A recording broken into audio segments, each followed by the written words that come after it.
Schools colleges దగ్గర కూడా గంజాయి చాలా ఎక్కువగా దొరుకుతుంది.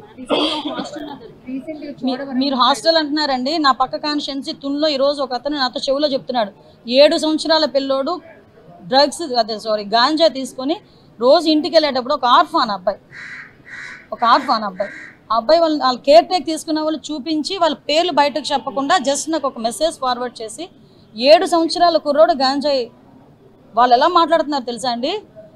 కొంతమంది పిల్లలతో మాట్లాడుతుంటే భయం వేస్తుంది, నిజంగా లిటరల్లీ భయం వేస్తుంది.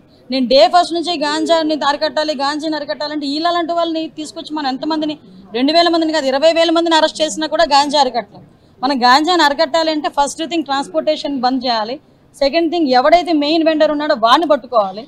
అసలు ముఖ్యంగా ఏమంటానంటే ఎవడైనా పట్టుకున్న తర్వాత కూడా బై డిఫాల్ట్ బెయిల్స్ వస్తున్నాయి. చాలా మందికి ఏంటంటే 180 రోజుల్లో కనుక ఛార్జ్ షీట్ వేయకపోతే పోలీస్ డిపార్ట్మెంట్ వాళ్ళు డిఫాల్ట్ బెయిల్ వచ్చేస్తుంది. వాడు బయటకు వెళ్ళి ఏం చేస్తారు, దర్జాగా అదే పని మళ్ళీ చేస్తున్నారు. ఈసారి మేము ఏం చెప్పాలంటే డెఫినెట్గా మేము లీగల్ వాళ్ళతో కూడా మాట్లాడి డిఫాల్ట్ బెయిల్ మీద ఎవరైతే తిరుగుతున్నారో వాళ్ళందరినీ కూడా రీకాల్ చేయాలి, వాళ్ళు అసలు వాళ్ళని ఎంక్వైరీ చేయాలి. సో ఇలాంటి సిచ్యువేషన్స్ అన్ని కొన్ని మేమైతే ప్లాన్ ఆఫ్ యాక్షన్లో పెట్టుకున్నామంటే డెఫినెట్గా చేస్తాం. ఖైదీల ఆరోగ్యానికి సంబంధించి మేజర్ ప్రాబ్లమ్స్ ఉన్న వాళ్ళు చాలా మంది ఉన్నారు. లాస్ట్ టైం కూడా ఆరోగ్యశ్రీ అది వర్తింపు చేసినప్పుడు ప్రభుత్వంలో వాళ్ళకి ఎలాంటి సంక్షేమం? డెఫినెట్గానండి. ఇప్పుడు ఆల్రెడీ మేము అందరం లోపల కూడా హాస్పిటల్ ఉంది, అందులో స్టాఫ్ కూడా ఉన్నారు. వాళ్ళు ఏమన్నారంటే ఇంకొక 2 స్టాఫ్ని కనుక ఇస్తే మాకు సఫిషియెంట్ అన్నారు.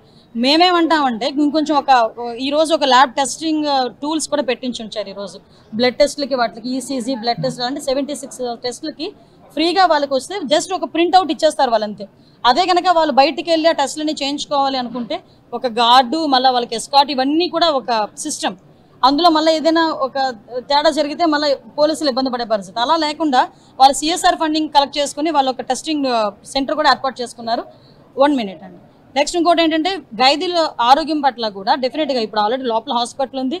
ఎవరైతే కొంతమంది సివియర్గా ఉన్న వాళ్ళకి కూడా డెఫినెట్గా ఆరోగ్యశ్రీ వాళ్ళకి ఎన్టీఆర్ వైద్య సేవ వర్తిస్తుంది. మేడం అంటే పక్క స్టేట్స్ నుంచి కూడా ఎక్కువగా బోర్డర్ ఏరియాస్లో ఈ ట్రాన్స్పోర్ట్ అనేది ఎక్కువగా జరుగుతుంది. బోర్డర్ ఏరియాస్లో జరిగినప్పుడు పక్క స్టేట్స్తో కూడా మీరు మాట్లాడాలి. నేను ఆల్రెడీ లేదండి. యాక్చువల్గా మాకు sub committee cabinet sub committee వేస్తున్నాం. మన క్యాబినెట్లో క్యాబినెట్ సబ్ కమిటీ వేస్తున్నాం. క్యాబినెట్ సబ్ కమిటీలో కూడా మన లోకేష్ గారు హెచ్ఆర్డీ మినిస్టర్ గారు, అదేవిధంగా ఇక్కడ నేను, మన excise minister, tribal welfare and health ఈ 5గురితో ఒక సబ్ కమిటీ కూడా వేశారు. అది మోస్ట్ ప్రాబబ్లీ 4th మేము కూర్చుంటున్నాం.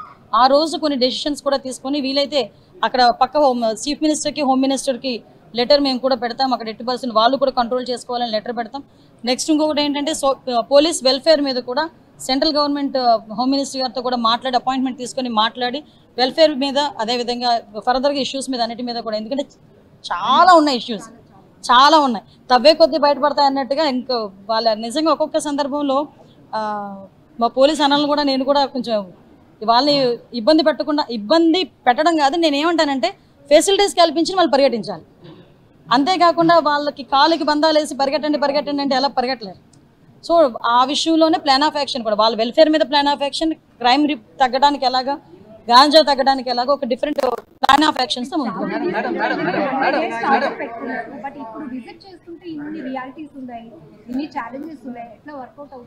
వర్కౌట్ అవ్వాలనే చెప్తున్నానండి నేను. యాక్చువల్గా నాకు తెలిసి ప్రిజన్ విజిట్ అనేది సడన్ గా అనుకున్నాను. నేను అనుకుని చెప్పాను డెఫినెట్ గా రండి అన్నారు. రాజకీయ నేను డైరెక్ట్ గా చెప్తున్నాను, విత్ ప్రెస్ చెప్తున్నా, ఏ పోలీస్ డిపార్ట్మెంట్కి ఇది 3rd time are 4th time చెప్పడం. గాంజా విషయంలో, డ్రగ్స్ విషయంలో పొలిటీషియన్స్ కానీ ఎవరైనా పెద్ద వాళ్ళు కానీ ఫోన్ చేసినా మీరు ఇగ్నోర్ చేయండి. వీలైతే వాళ్ళు ఇలా చెప్తారని మాకు చెప్పండి, మేము చూసుకుంటాం. అంతే తప్పించి ఎట్టి పరిస్థితుల్లో నా లాల్ చెప్పారు వీళ్ళు చెప్పారని వదిలేసే పరిస్థితి అయితే ఉండదు.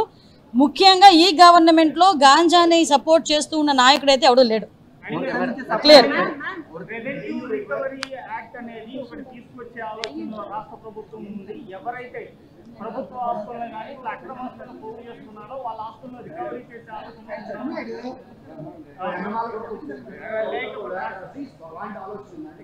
డెఫినెట్గానండి. ఎందుకు అసలు ఇప్పుడు విషయం ఏంటంటే పరిస్థితి ఎలా ఉందంటే, నిన్న ఒక ఆమె నా దగ్గరకు వచ్చింది, వాళ్ళది 3 ఎకరాల స్థలం, వాళ్ళు లోపలికి వెళ్ళడానికి అక్కడ ఉన్న వాళ్ళు ఇబ్బంది పెడుతున్నారు. మొత్తం పేపర్లన్నీ ఆవిడవే ఉన్నాయి. ఎవడో వచ్చి ఆక్యుపై చేశాడు.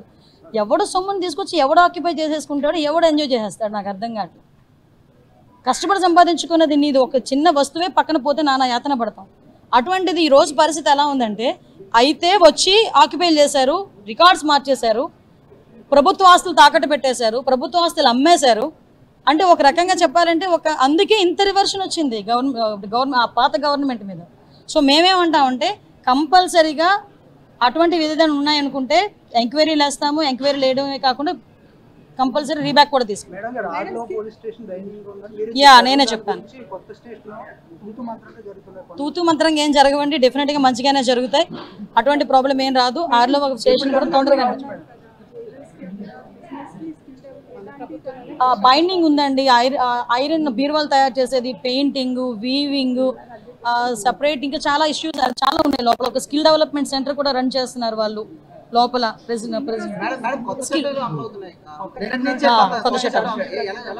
యాక్చువల్గా కొత్త చట్టాలకి అమలు అవ్వడానికి వాళ్ళు ఎప్పుడైతే చెప్పారో పోలీస్ డిపార్ట్మెంట్ వాళ్ళందరికీ కూడా ట్రైనింగ్స్ కూడా ఇవ్వడం జరిగింది. వాళ్ళకి దానికి సంబంధించిన మెటీరియల్ అంతా కూడా పంపించడం జరిగింది. మళ్ళీ ఇంటర్మ్గా వాళ్ళకి కూడా మళ్ళీ కోచింగ్స్ అన్ని ఇస్తుంటాం లీగల్గా. ఈవెన్ దో ఆ యాక్ట్ మీద పబ్లిక్ అవేర్నెస్కి కూడా మేము చర్యలు తీసుకుంటాం. దిశా చట్టం ఎక్కడ ఉంది? మళ్ళీ దిశా చట్టం అని ఎక్కడ ఉంది? దిశా చట్టం అంటూ ఉంటే కొనసాగిస్తా. క్లియర్ చెప్తున్నా, దిశా చట్టం అంటూ చూపించండి, కొనసాగించేద్దాం. దిశా చట్టమే లేదు, కొనసాగించండి దాని మొహం. దిశా పోలీస్ స్టేషన్లో కూడా పేరు మార్పు జరుగుతుందండి, క్యాబినెట్కి వెళ్ళి తీసుకురావాలి. ఎందుకంటే వాళ్ళు చేసిన దానికి చేయని దానికి క్యాబినెట్లో పెట్టారు, ఏదో త్రూ ప్రొసీజర్ ద్వారా జరగాలి.